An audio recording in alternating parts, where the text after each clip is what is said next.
और मैं हूं राजन कुमार, आप बने हुए हैं न्यूज़ पेयर के साथ। आज का दिन ऐतिहासिक इसलिए कहा जा सकता है क्योंकि सीएम नीतीश कुमार 9वीं बार मुख्यमंत्री पद का शपथ लेंगे। नई सरकार की आगाज हो चुकी है। बीजेपी खेमे से 2 डिप्टी सीएम, ठीक 2022 में जो समीकरण थी वो 2024 में समीकरण दोहराई गई है। सम्राट चौधरी और विजय सिन्हा, जिसको लेकर तमाम क्यास का बाजार गर्म था। और इस बीच नई सरकार की आगाज यानी बीजेपी के साथ नीतीश कुमार यानी जदयू और बीजेपी यानी पुराना दोस्तियाना एक साथ अब हो गए हैं।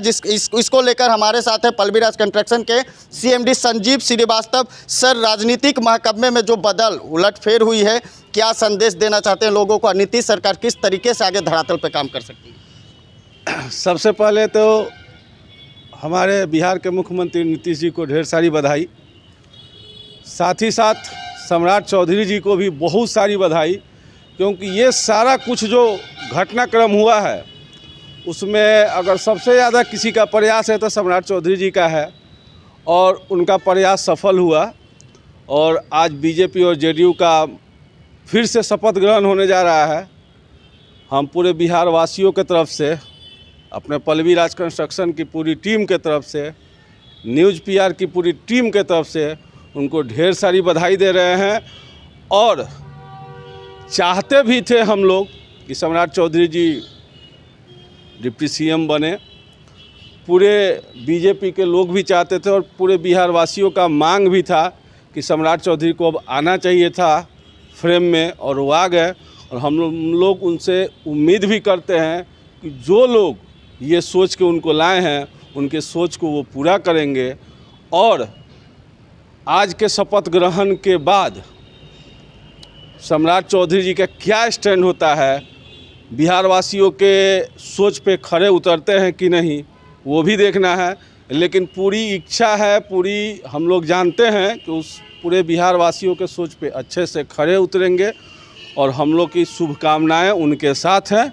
सम्राट चौधरी ने एक बयान दिया था कि अब हम लोग का मिशन है कि गांव-गांव तक जाना और उपलब्धि गिनाना। क्या इसे वोट बैंक भी कहा जा सकता है आने वाले समय में? देखिए, ऑलरेडी इन लोग का तो अपना वोट बैंक है ही, लेकिन ये भी ज़रूरी है कि सरकार के कामकाज को पूरे बिहार में बताना ज़रूरी है कि बहुत सारी ऐसी सुविधाएं हैं सरकार की, चाहे वो बिहार गवर्नमेंट का हो या सेंट्रल का हो, बहुत लोग नहीं जानते हैं।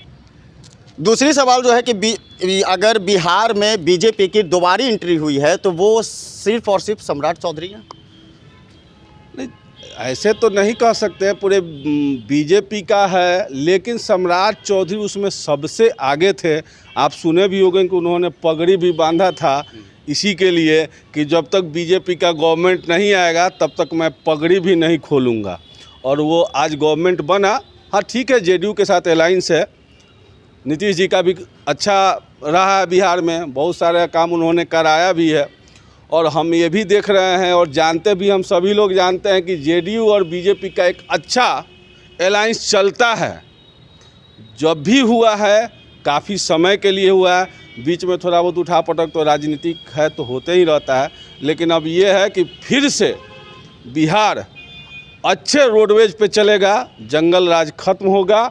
और हम लोग भी इससे बहुत खुश हैं कि अब सम्राट चौधरी जी भी आ गए हैं नीतीश जी के साथ। बिल्कुल बिल्कुल, जंगल राज का जो आगाज जो आलाप किया जाता था वो अब खत्म हो चुकी है। और सम्राट चौधरी एक विजन को तैयार करने जा रहे हैं, और विजन को तैयार करने में सबसे अहम भूमिका सिर्फ और सिर्फ सम्राट चौधरी का है। लव कुश के तहत जिस तरीके से बैनर तले जो कार्यक्रम रखा गया था, नीतीश कुमार उसके सूत्रधार बताए जाते हैं। और साफ तौर से पल्लवीराज कंस्ट्रक्शन के सीएमडी संजीव श्रीवास्तव ने साफ कह दिया कि बीजेपी के साथ जब भी जदयू अलायंस में जाती है और नीतीश कुमार मुख्यमंत्री रहते हैं तो बेहतर काम बिहार में होता है।